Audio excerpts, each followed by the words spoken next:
still has anything you thought changed over the years? Yeah, of course. Yeah, I mean, I wouldn't be growing if they didn't. That's not one of them. Okay. Screw that, they know, let them have it, do it.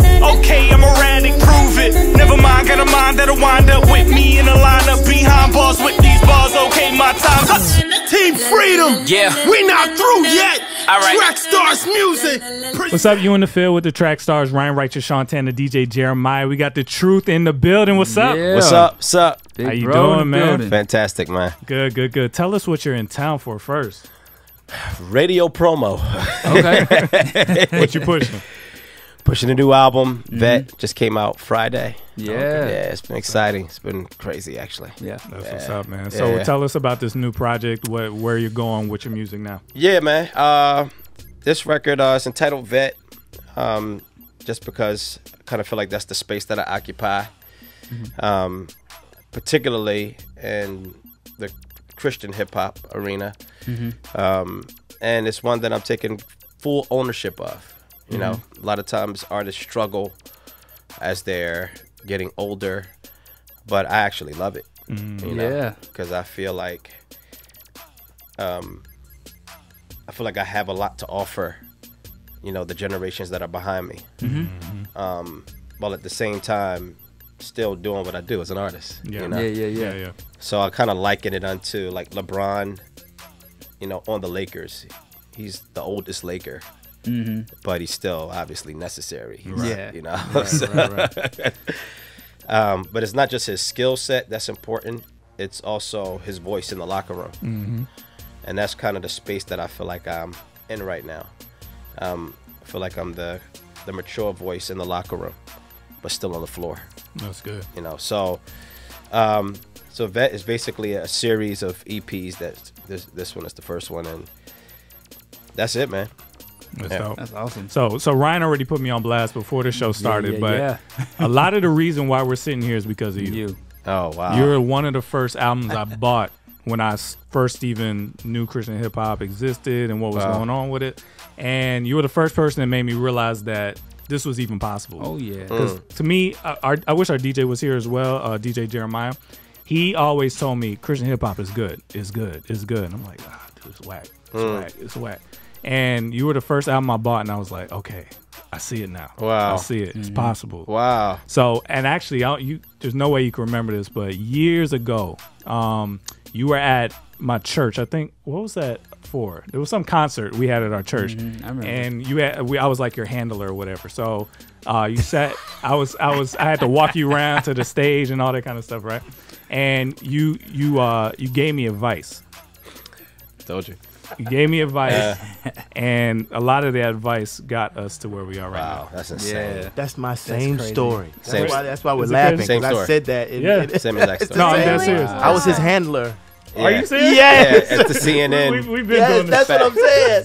And he said some things, and I'm here today. That's what he said. Literally, that's it. literally. I just left. Wow. Wow. So that to me is humbling, of course, and it, you know, it just shows you like, so Vet, you know, in part is everything I just said, but what it speaks to is the faithfulness of God in my journey, that I'm still here. real. The fact that Yeah. I'm still here speaks to God's faithfulness and God's hand on the ministry in my life. And to hear you guys, it's just further confirmation. In other words, Yeah. the album is aptly titled, you know, because, you know, one part of what I love about this season of my life is I actually get to see the fruit of my labor. Yeah. You know, a lot of people don't, That's cool. you know what I mean? But I'm actually witnessing it. Yeah. And now I'm working with the fruit of my labor. Yeah.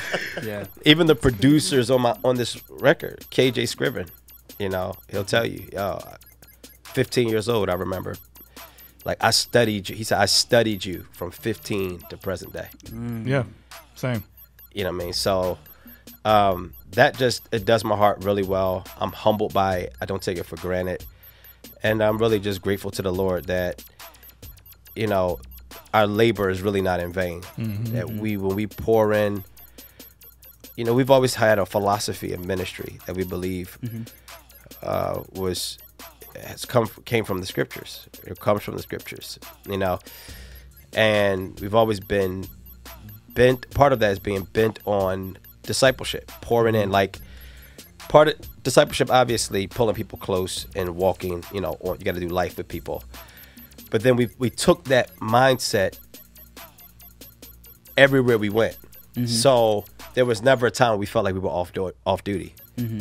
And the fruit of that is sitting right here. So Yeah. I'm grateful. Yeah, I mean, literally, like, you said off duty. I remember on duty. I remember the testimony track. I remember, I think the first song where I was like, oh, okay, this dude is nice. I wish I remember the name of it. It was like the feel impressed with the people, impressed with people. I feel the pressure. Yeah, I'm watching watching some people press up on people that they impressed with because they consider them precious. That's when I was like, okay, this is different. Yeah. This is different. Satisfied, exactly. Yeah. So I want to take you back to that time. Okay.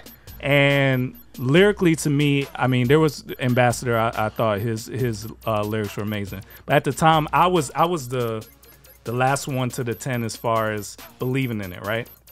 And it was mainly because of the lyrics. I was a Jay-Z fan, Eminem fan, you know, that kind of thing. And I wasn't hearing that yet until I heard you. What made you focus on lyrics at that time? That's a good question. I think that I don't think I tried to. I think that's just what I was drawn to. Because you got to figure, I started late. Like, I'm a late bloomer in hip hop. So I came into it when I was 16 years old. I wasn't allowed to listen to it growing up. Oh, wow. And then I didn't have a appetite for it because I was pretty much raised on gospel music, and that's what I loved. And then the hip hop, by the time I actually could listen to hip hop, I was 16, 15, 16. I didn't like it because I was like, man, this is depressing. Like, it was like Far Side and like Arrested Development, and I was like, this is depressing. Like, all the videos was black and white and sepia. Sepia. Wow. And the jazz samples, I was like, this is for the birds. And then Jay-Z happened. And I was like, this is different. Like, it felt fresh to me. And I think that, and then Eminem happened. And I think that, so I came into hip hop. That's what people don't realize. Like, that's interesting.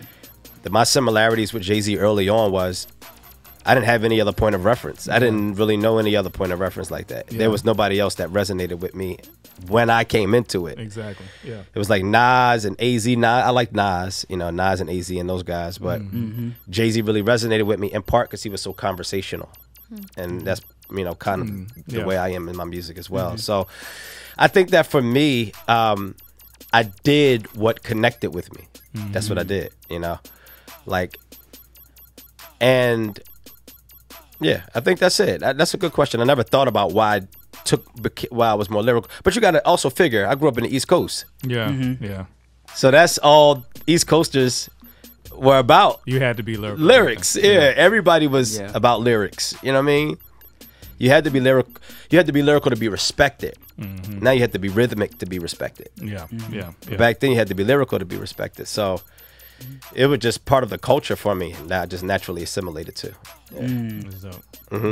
Seeing this big umbrella, someone asked me to ask you this. Big umbrella of Christian hip hop and all the music that's happened from when you first started in this and where it is today. What are your thoughts about it? You asked the same question? We've been talking about it all night. Evening. Yeah. Any particular parts of it? Well, it's I pretty guess broad. the progression of where it came from and where it is today. Like, what are your thoughts? Good direction? Yes, in some senses. No, in others. So, the fact that we're going wider is actually great. You know, when we first started, I talk about it on Vet, you know, church thought that we were too carnal, world thought that we were too corny. So we didn't have the attention of the well, we had the attention of the mainstream. They just thought we were too corny. So we didn't have the opportunities and the inroads to really have mainstream platforms. Although Crosswomen did do things like BET, You know, they were kind of kicking those doors down a bit. So I don't want to minimize that, but by and large, there was not much industry room, much room for us in the industry. You see what I mean? So with that, hip hop, Christian hip hop, had to basically, wherever it was accepted or wherever it was not just accepted, but wherever it was effective, is what we had to be content with and what we were content with. Which is early on. Remember, we were content with it just purely being missional by and large. Right. So I think that to see it grow and to see it expand, rather, and kind of go wide, and now be, everybody's on the Breakfast Club now, and everybody's on Sway now, and everybody, there's sky's the limit now, just in terms of where we can be and what kind of stages and platforms we can get on. So I feel like we've gone wide, which is great. I think it's good that we're also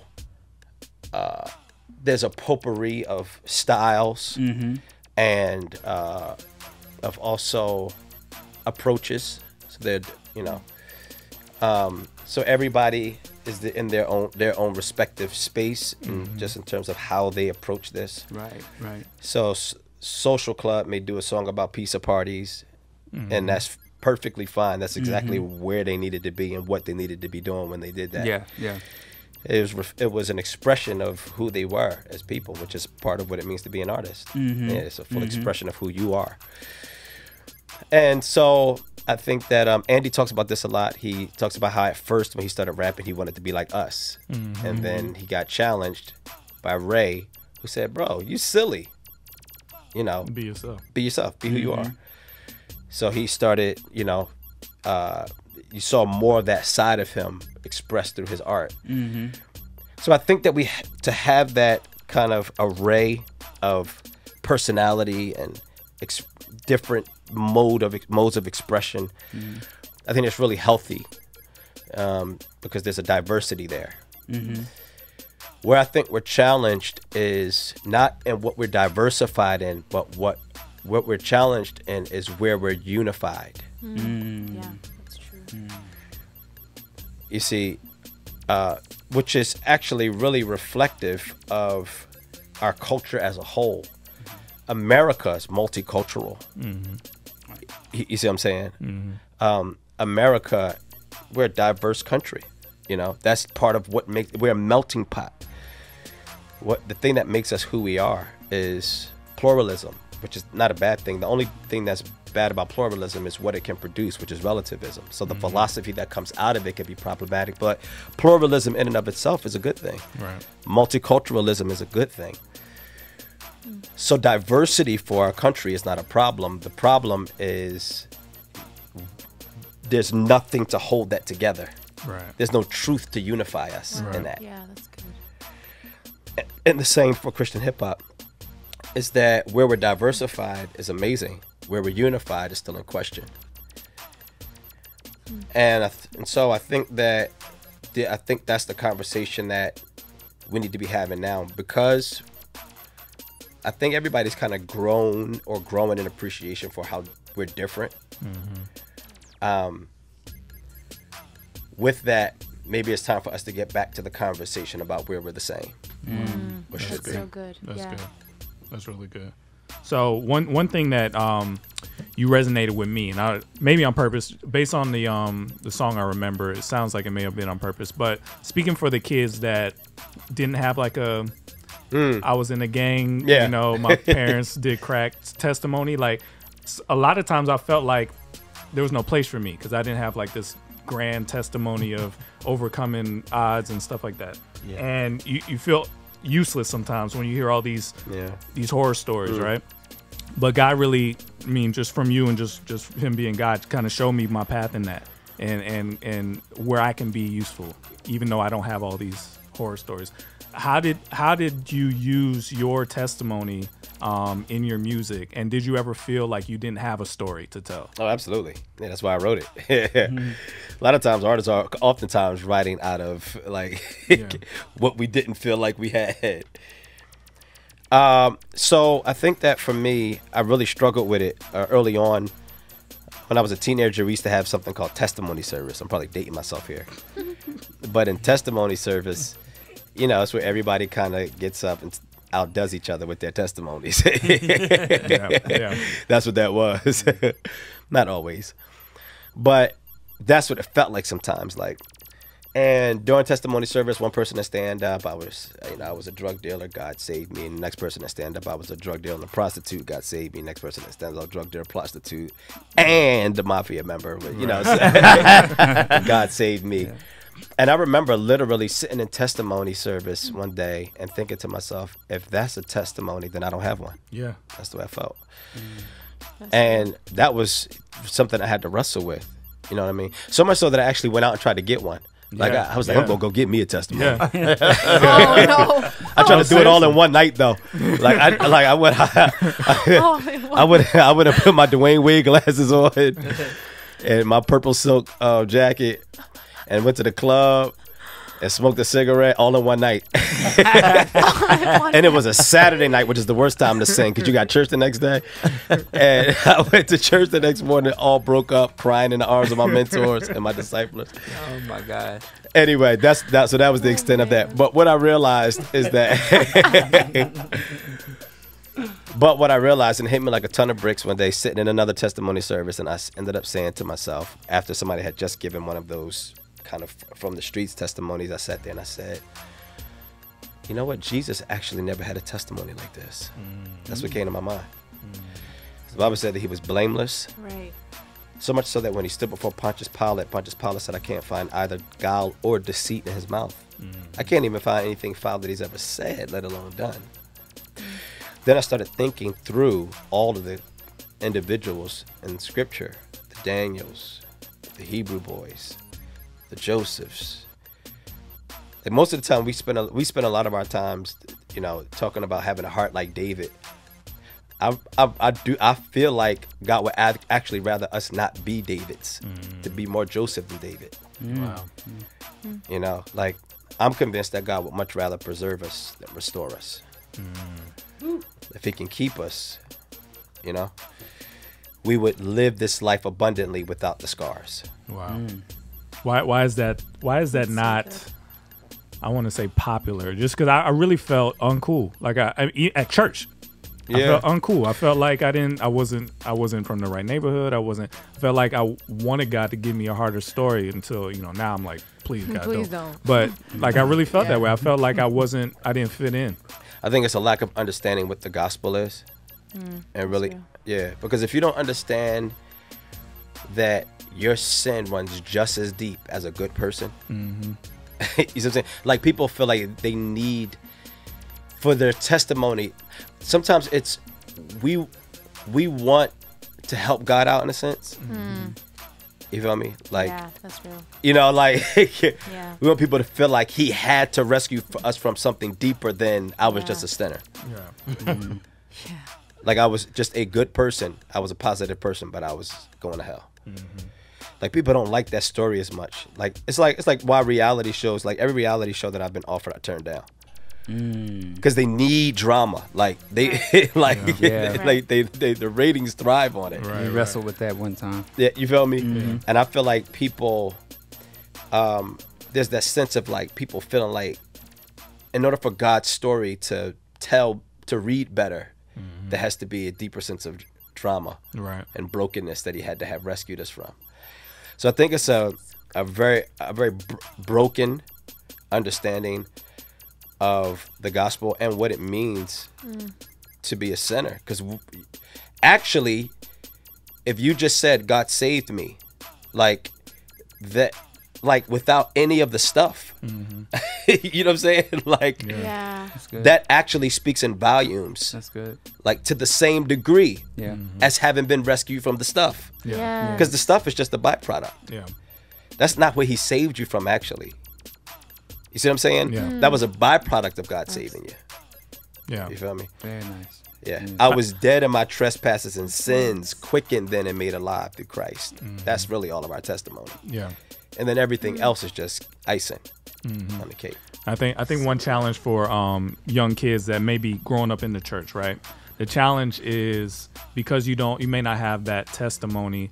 You overlook the sin that you do have because you feel like you're better than a lot of people. I mean, Self-righteousness, I'm that's just it. talking about myself. You feel kind of like, well, at least I didn't do that, or Yeah. at least I didn't do that. And God is like, challenges you. I don't care what they did. I'm dealing with you, right? Yeah. Is there anything that you felt like you had to overcome in the midst, even as the truth, like that you had to overcome or you found in yourself that could be a warning to other people coming behind you in the same position? One was self-righteousness. Yeah. One thing was self-righteousness. I wonder if I still struggle with that at times. You know?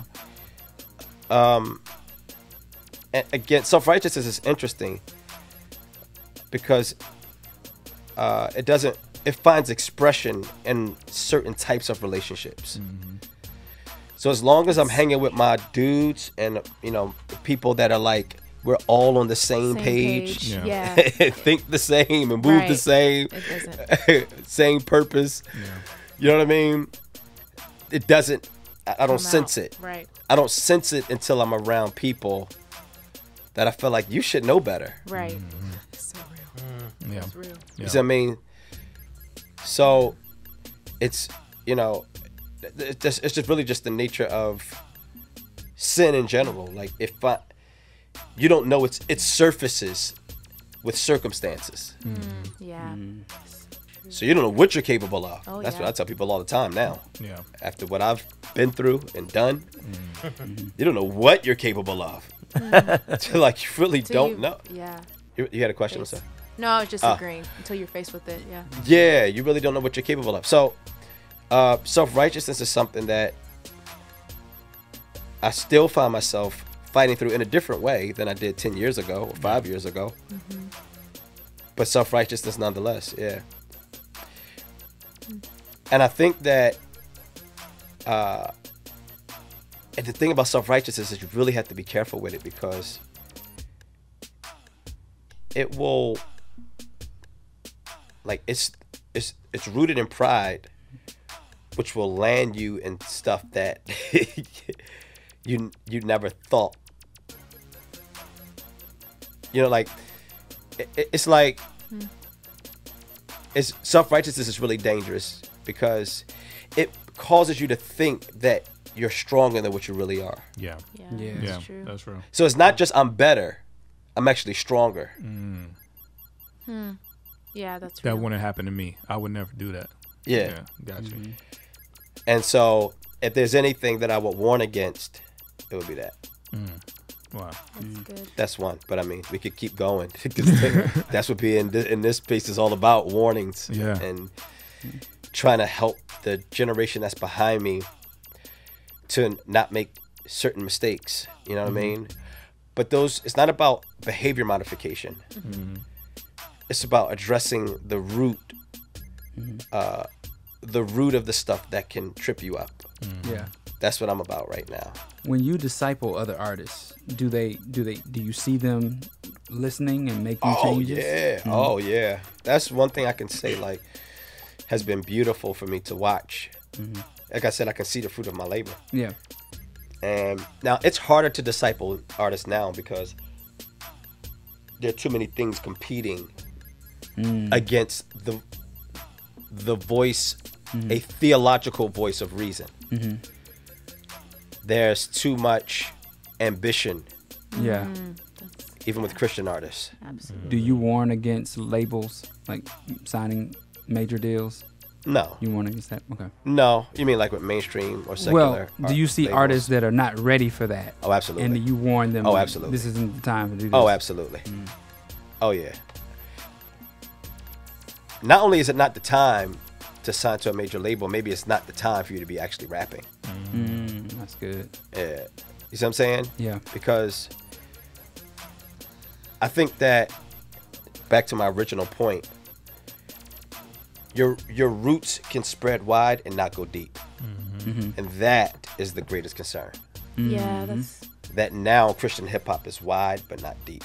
yeah. So we've been talking about this over the years. Are these the kids that we reached in the early 2000s? Like we're seeing the kids rap that were in the youth group that we were talking to. Ministers of Yeah. So did we do a good job? Like is this really our fault? You know, if there's any flaws in their approach, they were the ones we were rapping to. They were fans of the truth. They were fans of KJ and Lecrae and all these people. If are we not doing a good job passing the torch? You see what I'm saying?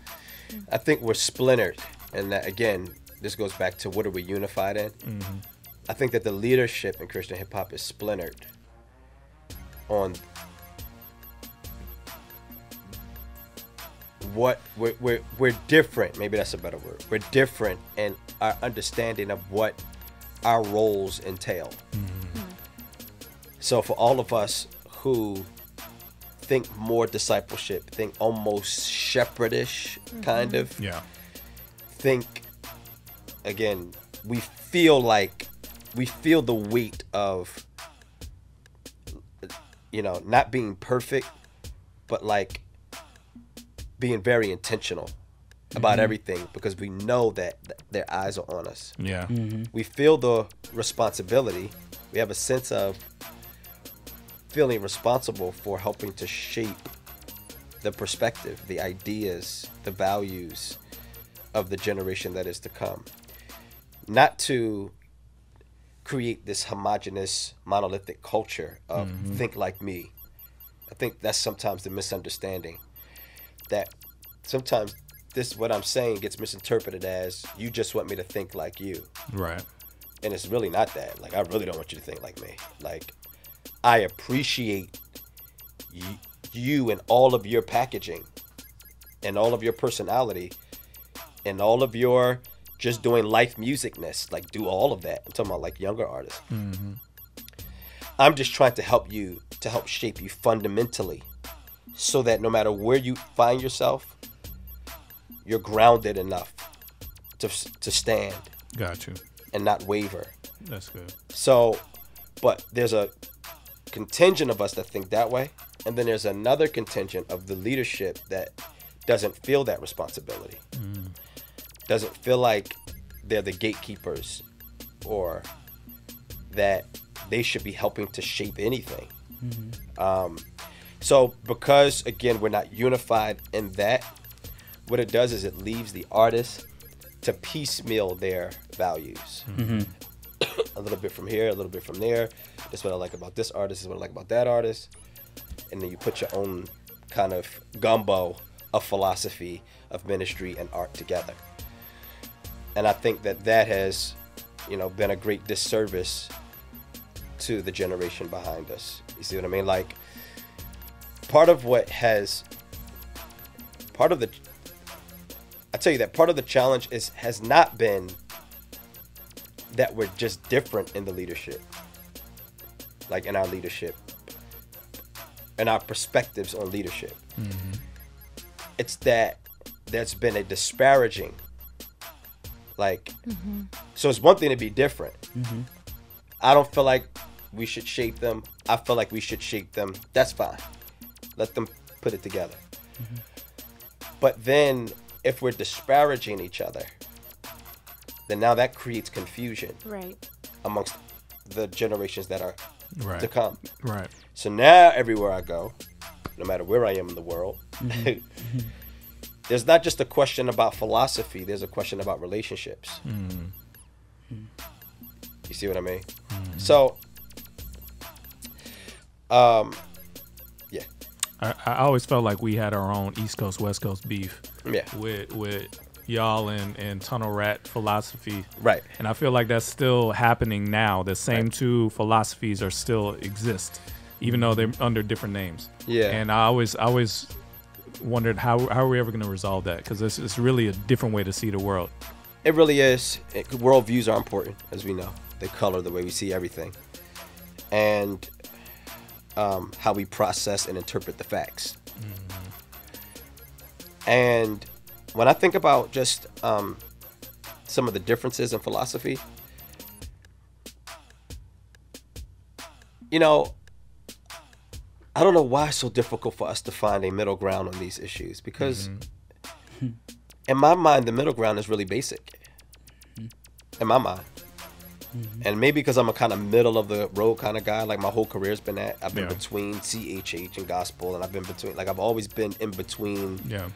Now I'm between apologetics and like I'm like always toggling. I've always kind of been gospel rapper, Christian rapper. Right, you know what I mean? So musician, and then, you know, hip hop artist, and so I feel like I've always kind of been. Maybe it's my personality or just how I'm wired, but I kind of feel like there is a, like, the only thing that keeps us from being able to find the middle is when your values, let me see what's the best way to put this. Like when values are disrespected. So in other words, it's one thing if I just say, I disagree with this. It's another thing if I say, man, that's just stupid. Yeah. It's just stupid to think that you can do such and such and such and still be. Those are very different ways to. Right. What I sense is that what people are most confused about is not just divergent perspectives, but the disparaging disrespect of one towards the other. I think that's where we end up in a fight. But in my mind, if we took that out of it, it would be fine to just be different. Yeah, that's true. You see what I mean? But that keeps rearing its head. You follow me? Like, I'm not, like, it's disparaging, it's disrespect, and it's distance. Like, I'm not one of you. Right. That creates a different culture, a different climate. You feel what I'm saying? Yeah. So it's one thing to just disagree, and another thing to say, to disassociate. Yeah. See, those create very different conversations. That's the point I'm making. That's all I'm saying. Yeah. Those create a very different type of conversation than if we were to just be different. So in my mind, this is relatively easy to find a middle.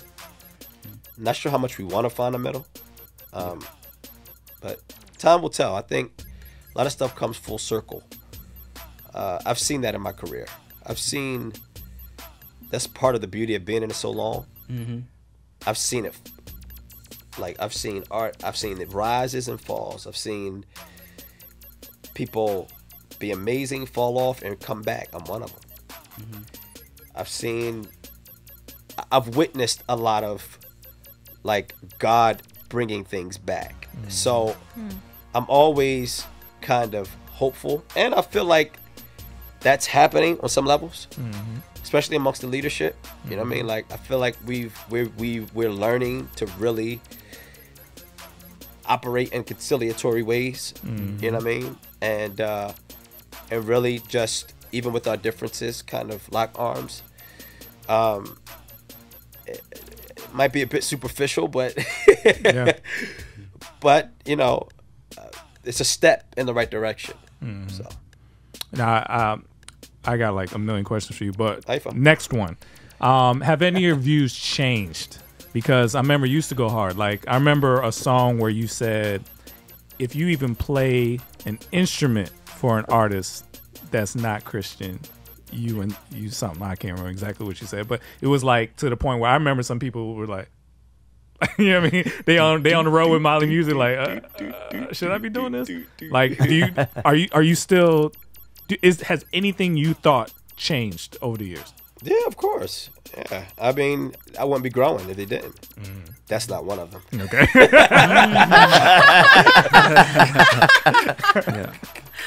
Miracle has a question. Yes. I have a quick question for you. You're gonna come back. So hold up, clarify though. I'm not saying playing for Molly Music is a problem. Okay. Yeah, I'll just do a name out. I'm talking like I know artists who play for Neo. They play for all my homies play for secular artists. Yeah, All and my you homies. just you're not saying there's something wrong with you. You're just like you don't think it's wise. Is that where you are with it? Is it like a? I think it's a problem. I do.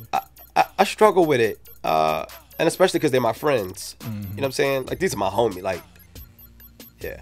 But you know,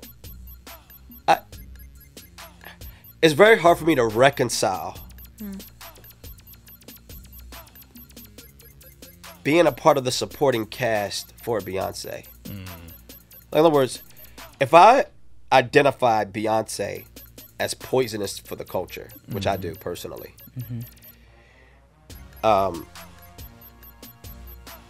it would be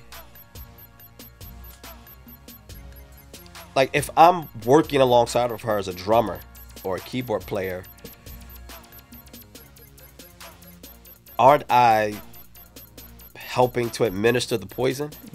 Like that's how I perceive it. Yeah, this is a big topic. Yeah, This is a big one. Aren't I like? Now, what a lot of musicians try to do is make it an issue of evangelism, Right. which I really just want us to stop doing that because that's not happening for the most part. I would just rather you say, I just need the bread, which I have other friends that say that, which I can respect. I don't agree, but that's what it is. Like, I just got to pay the bills. You know what I mean? But this is not you on mission. Like, by and large, you're not out there on mission. You know, you're out there because it pays the bills and it's fun.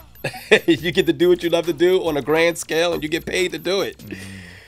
And I can understand that. I'm not, again, you know, I have my views about it and we'll still love each other, but I just have a hard time just assisting, not seeing it as, like I said on the song, the driver is just as guilty as the bank robber.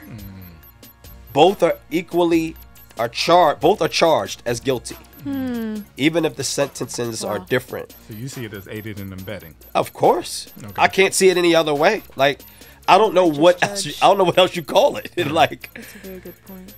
right, I'm helping you to be an administrator of death.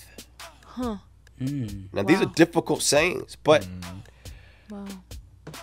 that's what it is. Like the Migos, I like that sound. Like even as somebody East Coast and all that, I'm just a lover of music. I love what they do. Yeah. Ultimately, we understand that this power, the power of life Is in and the death, tongue. Right. is in the tongue. Yeah. Rather doing one of two of those things when we communicate. Bible says, let no corrupt communication come from out of your mouth, but only that which is edifying, builds the person up. That's what that is. Yeah. Builds up, speaks life, produces life to the hearer, seasoned with grace. I don't get that when I hear Migos, and I wouldn't expect that. You know, they're not believers. But my point is, as a believer Right. who understands that what they're doing administers death and not life, what they're doing makes our job necessary. Yeah. The only reason that this generation needs to be detoxed is because they're being poisoned. You see what So I'm saying God is using us to kind of help to detox the generation. You know what I mean? Life music. So you don't see them as spies or ambassadors or. Yeah. Yeah. So, So I would just say that. Well, based on most musicians, a lot of musicians come out of Philly. So I don't think that they're really trying to be spies. Most of them. Now, I'm gonna say all of them. Some of them might have a heart to kind of be salt and light. I don't really get that sense. Yeah. But what I would say is that it's like you don't work at the idol shop, like help carve idols in order to win the idol makers. Dang. That analogy. Because that's what they did. It was like, imagine if like I work at, because that's what I've been to countries where they carve idols, Right. and they carve them out of wood and wherever else. Now, in the name of winning the idolaters over, I can't go work at the idol shop. Like, I'm just the wood carver at the idol shop. You see what I mean? So I just think that this whole idea of working with them to win them, first of all, I don't think it's necessary, because I've never worked with any of them, and I still end up with the same opportunities to talk to them. Okay. So we're leading into possibly an issue of what if somebody came to you, and then this probably has happened, that was like, yo, feel what you saying, love it, yo, let's just do a song. You saying no to that non-Christian artist person? Well, not just non-Christian. So I will work with non-Christian artists. Okay. So I will work with a non-Christian artist. My issue is artists whose campaign is diametrically opposed Gotcha. to what we're campaigning for. Gotcha. You know, what fellowship does light have with dark? Like, it's like the KKK and the NAACP working together. Like, our core values fundamentally are diametrically opposed. Gotcha. Yeah. So it's not that I wouldn't work with a mainstream artist. Like, I'll work with non-Christian artists. Like Adele. I'll work with an Adele. You know what I'm saying? Oh, so okay. So you identify certain people as not. So Adele's music is neutral to you. Yeah, it's neutral to me. Okay, It's amoral. Gotcha. Yeah, by and large. Gotcha. Yeah.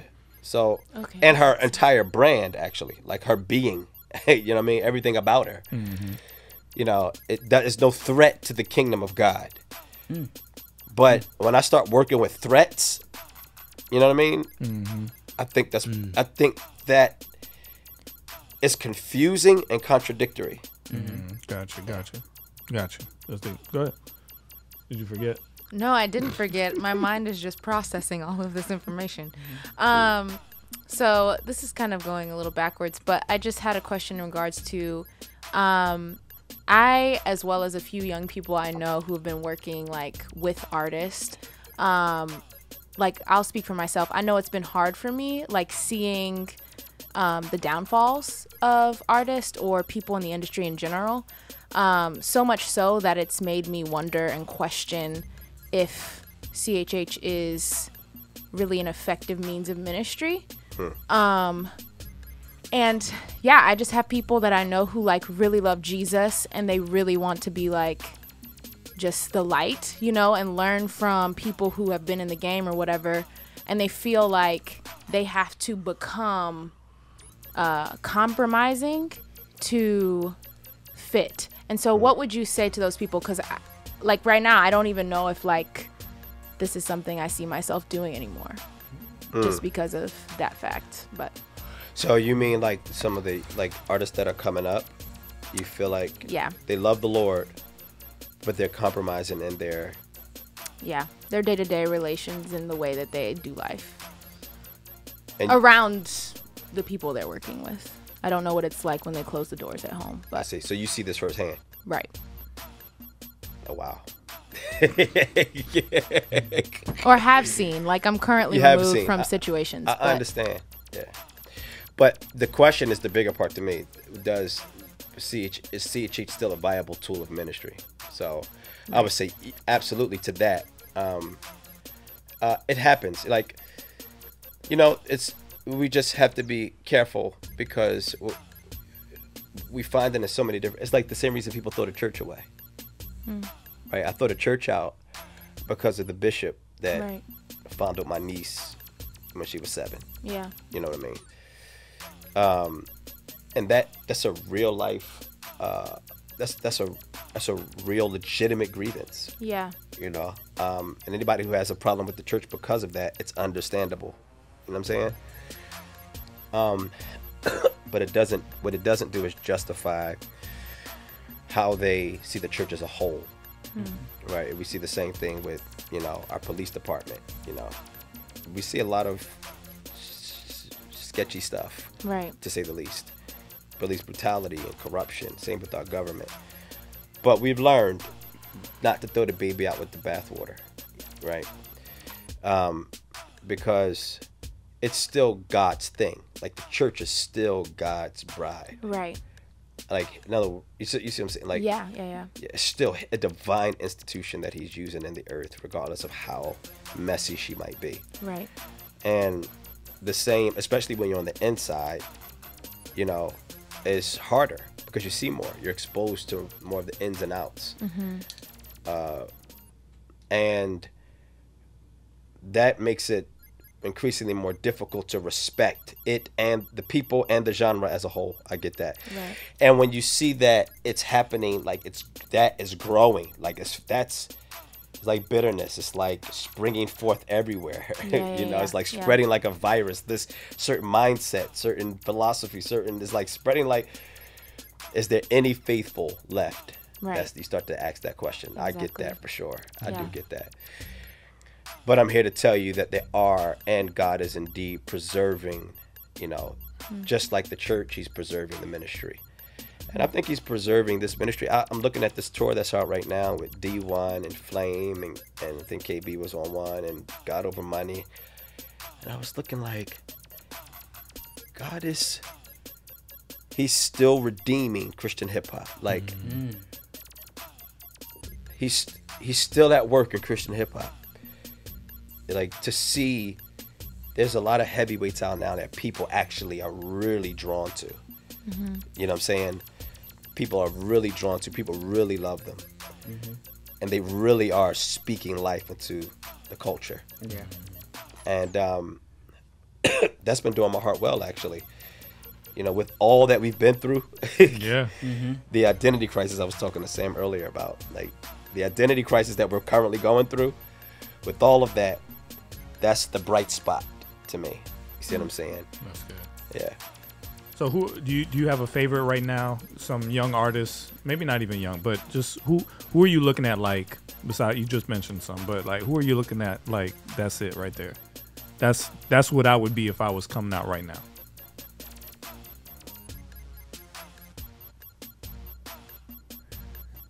I don't see anybody that I would say that about, but I do like some people that are out right now. I love No Big Deal. I love Street Hymns. I forget his new name, Love Nindo or something. Yeah. I love him. Can't try to think who else is out here right now. Who else? Name some names. Y'all know everybody. Man, there's You too said many. KB. Oh, KB. Yeah, KB. KB's kind of like a tier behind me though. Yeah, he was right up there. Yeah. Derek Minor. But yeah, KB for sure. Yeah, the RMG guys. I like a lot of what I'm seeing, for real. Like, I do like a lot of what I'm seeing. I know there's a lot of stuff though. Again, it's the relentless pursuit of ambition. It's our culture. Yeah. And it's what do we need to do. That's what I was telling Sam earlier, that we're not principle based. So when you make your choices and your decisions on the basis of what works, Yeah, that's what creates compromise. Absolutely. Like, what works? What did they do that worked? Not what did God put on my heart to say. Oh, Right. wow. Yeah. Like, one of the hardest things for me, not hardest, but like one of the things that I had to, like, when everybody started like rapping about like Twizzlers and like sneakers and Laffy like, Taffies. yeah, Laffy Taffy, but I'm saying in the Christian market, Oh, okay. I created Love, Hope, War. Yeah. I was like, dang, here I go being heavy again. Like, everybody's having fun. How come I'm the only one still feeling like a burden, a weight? And then That prophetic voice. and then the cycle continued with just, you know, kind of more of the same, lighthearted, let's just have fun, let's just do this, let's just do. And then God impressed on me, it's complicated. It's like, here we go again. Like, Yeah. can't we just have fun? Like, but even when I try to go write the fun song, like, my pen just like, my pen won't let me, like, So funny. yeah. If I'm like, today I woke up in the morning and I put on my sneakers, And I ran to the store and ended up evangelizing to somebody who needed it. Like, Yes. like I can't stop at sneakers for some reason. That's awesome. It's just how God wired me. But I wonder how many people are, but the people who are doing that, more power to them. But I wonder how many people are not heeding the impression of the Holy Spirit on their hearts to do certain things. Because that's not what works. Yeah. Wow. You feel me? Yeah. And I think that it really does come down to like people ask me about longevity, how you been in so long, boom, boom, boom, boom, boom. How you stay relevant. People say, how do you stay relevant? I tell them by not trying to. That's how I stay relevant. That's it. I don't have no formula except not trying to be relevant. Don't work for everybody, That's though. good. Yeah. Some people don't have it like that to not care. Well, I think we all do. What I mean is not necessarily not care. I agree. What I mean is if you are just doing like what God crafted you to do, Come on. you see what I mean? So I mean, it's just about tunnel vision. It's about not about not caring. It's about I know who I am and what I'm here for, Yes. and Yep. moving in that. And I think that Yes. that's actually what makes you relevant. I told somebody, I said, it's interesting. During the election, how is it that Bernie Sanders had millennials out there with picket signs? That's a good point. He was relevant to millennials. Old, kind of decrepit a little bit. I don't know another word for it, but you know what I Doc mean? from Back to the Future. You feel me? You like, I don't know if he gonna make it to tomorrow. Like, please keep living. Oh, But Bernie Sanders, you would think, is the last person Yeah. to be relevant. Yeah. And then an African American male who tucks his shirt in his mom jeans and wears white Asics ends up becoming one of the most relevant men on planet Earth, Barack Obama.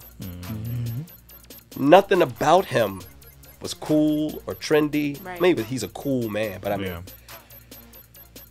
Yeah. he just scratched an itch. He walked in his purpose, and that's what made him relevant. So I just think that I forgot how we got into relevance, but I'm saying people just ask me that.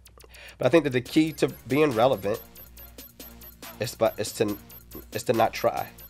Just quiet yourself. Turn the radio off for 5 minutes.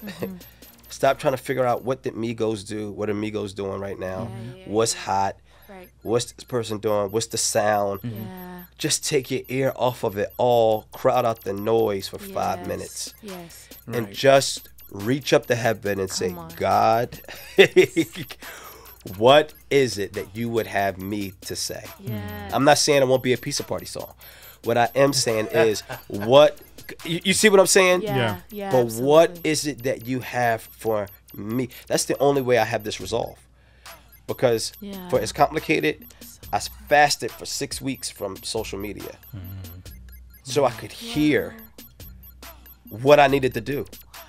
You see what I mean? Yeah. We don't even talk like that anymore. Like there's no fasting, trying to determine what, no, there's no conversation around that. Like I fasted to figure out what God wanted for my next project. No, it's what do we need to do that works? And I think that's killing us. But if we could just get back to a place of, That's good. man, Lord, I know that you gave me this gift, this talent for this time. And I also know, and I'm not saying God has like a specific, like, say this. But what I am saying is there is a uniqueness about each one of us. And whatever that is, like for me, I can't be anything other than what I am and who I am. And that goes for everybody.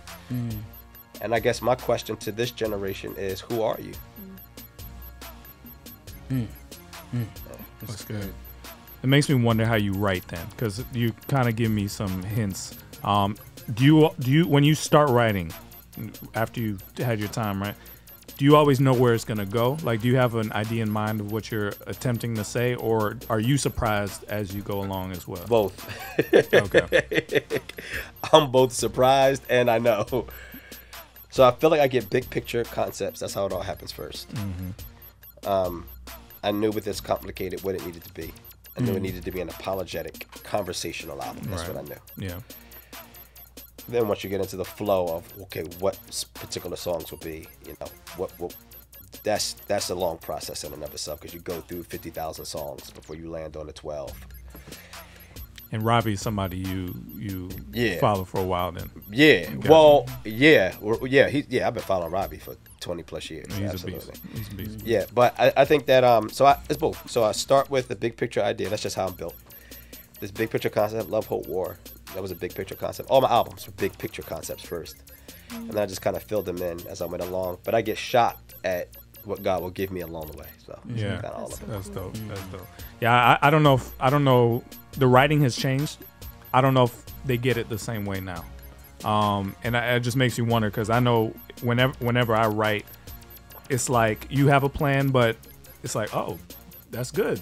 That's good, God. Yeah. Like it feels like it's coming in. You know what I mean? Yeah. And I don't know For if sure. people write that way, like it's flow of consciousness type. I think certain artists, like a KB, you could hear it. Oh yeah, of Oh, course. absolutely. Yeah. Yeah, like you hear God in KB's music. Yes. Yes. You see what I Yeah. mean? You can tell who's, really plugged in. Yeah. And that's not a dig. Like, my whole thing is, that's what I'm here for. I'm here to help a generation of artists get plugged in Yeah. to Jesus first, Yeah. to be more Christian than anything else. Yeah. Yeah. So, and then let your Christianity kind of pour into Everything. all those other areas. So good. That's dope, man. Dude, I mean, there's like a million questions coming in, but I don't want to keep you all night. Oh, this like people asking questions? Yeah. Oh, yeah. shoot. Yeah. It's a lot. People would definitely have questions about Beyonce.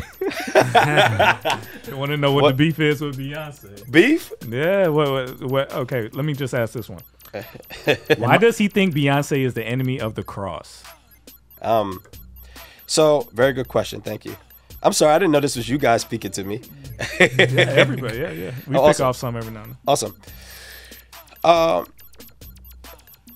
So the Bible says in 1 John that it says, and these things are of the world, the lust of the flesh, the lust of the eyes, and the pride of life.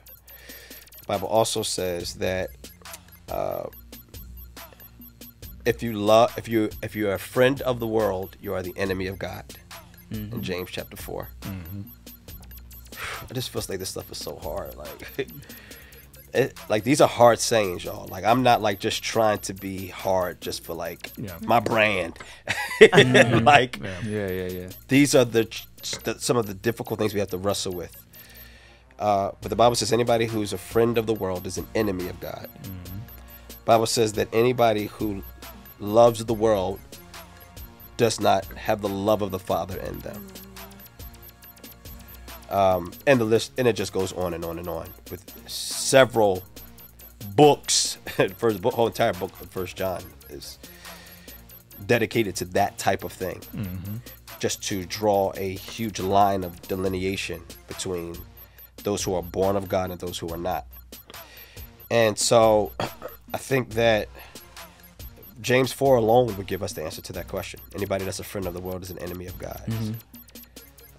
What we have to realize is that, and the reason why I mentioned the first passage, lust of the flesh, lust of the eyes, pride of life, these things are of the world. This world is the enemy of God. The Bible says when we were born into this world, we were at war with God.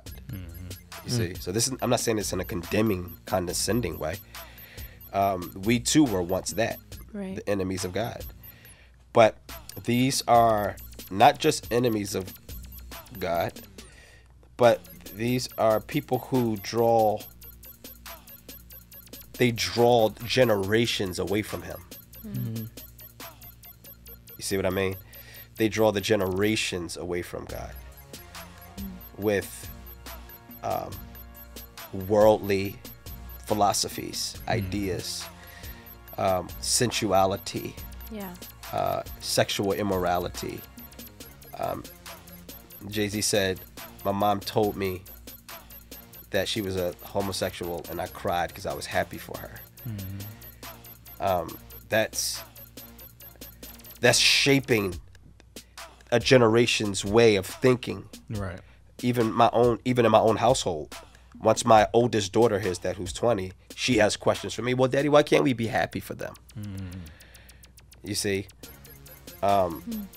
So they're enemies of God by nature. That's what the Bible says, children of wrath. So we know that by nature, we're all enemies of God. We're not as Christians, but we were. But then their music, it crystallizes the enemy of God in their audience. You see what I mean? It drives them deeper. You follow me? Into spaces that are clearly contrary to the heart of God. So that's the answer to that question. Do you think she's doing it purposefully? Well, if you're a non-believer, it's what you do. It's what, you know, if you're a non-believer, that's what you do. She's not a Christian. Yeah. I don't think she's a believer. She claims to be a Christian. Yeah. I'm saying that she claims to be a believer. I would have a hard time believing it based on the fact that there's nothing to indicate that outside of what she says. What she said, yeah. Yeah. And I think that the Bible gives us a different kind of definition for the Christian. I think it does. Where the Bible says, we will know them by their fruit, Right. and fruit that remains. Exactly. So we're not here to determine whether or not she's a believer. That's what we can't do. But we can make an assessment on the basis of what people give us. And there's like a person gives you what I don't understand is for a person that gives you the opposite. Like it's like we don't want to call murderers murderers. We want to find if we like them and they're rich, we want to call them something else. But it's only if we like them and they're rich. So I'm trying to get your angle. You're seeing a softening towards things that we used to call sin. Yeah. Is that what you're worried about? And you feel like she is a part of the effort to soften sin? No, I feel like she's an enemy of. I'm saying just look. If you read the entire landscape of artists, mainstream artists, from Lil Pump to Beyonce, what we have are by nature people who are enemies of God, because that's how we're all born, for one. So that's the answer to the question. Right. The Bible says we are born children of wrath. Right. Right. So that's established at the onset. It's why we need Jesus. You understand? But then what ends up happening is many of these artists end up becoming the voice that draws people further away from God. Yeah. With sensuality, immorality, etc., etc., etc. Right? And so with that, what I'm saying is that I don't know why we won't agree with the Bible or agree with God when it comes to these categories. Like, the Bible doesn't have the same categories we have. We have all these gray, nuanced categories. The Bible actually doesn't have that. The Bible's like wicked, righteous, good, evil, truth, lie, error. Right. You see what I'm saying? That's real. Like, the Bible's right there. Like, the Bible's kind of like, God is like right in your face. Like, let me eliminate all of this confusion for you guys. Right. Here are the categories. Righteous, wicked. Here's the question I asked. I asked this question. I won't say to him, but I had this conversation about somebody who was talking about Nicki Minaj and saying that she really loved God. Right? Like, what she does is for entertainment, but she actually really loves God. Yeah. So here's the question I posed to them. I said, if Nicki Minaj loves God, then what does Kiki Shear do? Does Kiki Shear love God? And if the answer to that question is yes, then I can't see how. If the answer to that question is yes, then there really isn't any way to gauge. Like, there's really no distinction between those who love God and those who don't. In other words, I believe Kiara Shear loves the Lord. That's my sister. I know she loves God, 1,000%. But if Nicki Minaj, if that's what we're classifying as loving God, then when Kiara Shear says she loves God, then how are we to know the difference? Right. Is there any way to delineate between those two? And I think the Bible is really clear. Those who love God. Read the first book of 1 John. So like I say, when you love God, it looks like something. When you know God, Bible says, and they did great exploits because they knew their God. You see what I'm saying? When you know God, it looks like something. When you love God, Jesus says, the way that you can identify someone who loves me is they keep my commandments. Right. What you saying to her in the same room? If you're in the room with Beyonce, This. what you saying the same thing? Yeah, depending on where the conversation goes. Can't so, tell. So it just depends. It just depends on how the conversation starts and where it goes. But if ever I'm backed in the corner and asked, like, if she says to me, what makes you say that? Yeah. I would take her through 1 John. I would literally pull out my phone and say, just let me show, because what I'm doing is giving her a different part of the heart of God. A side of the heart of God that she may not understand. That's what I'm doing, really. Here's a side, like, in other words, there's a wrathful side of God. There's a God who is actually just. Right. Yeah. And there is a God who actually has placed us in, has made clear distinctions between those who have a heart for him and those who don't. Here's how the Bible would identify those clear distinctions. Yeah. Yeah. I think this is where we run into the whole, it's hard for a rich man to enter the kingdom of heaven because they got to give up a lot to actually live it out. Of course, I understand it. Their whole lives would change. Yeah. And I mean, I think the best we could do right now is just keep praying that's they'll get to a point where they realize that is actually better than holding on to what they have. And so Absolutely. hopefully the treasure. That's one of the things I've been talking a lot about is what in the field. What we're missing, bro. Yeah. Like, and I mean, we're you're making counter programming, and I'm hoping that it's not just for the church kids, but they're actually seeing that this is better. You know what I mean? This is better. Yes, this is better. Which is why so many celebrities commit suicide. Yeah. Because there's something about all of that that's still very empty. Yeah. That's good. And something about being in Christ that's very satisfying. That's good. That's good. That's what they're missing. Man, thank you for coming through, man. Yeah, thank you so much. Great having pleasure. you. Great having you. Tell them again the name of the album. How name to of the find album is Vet. Yeah.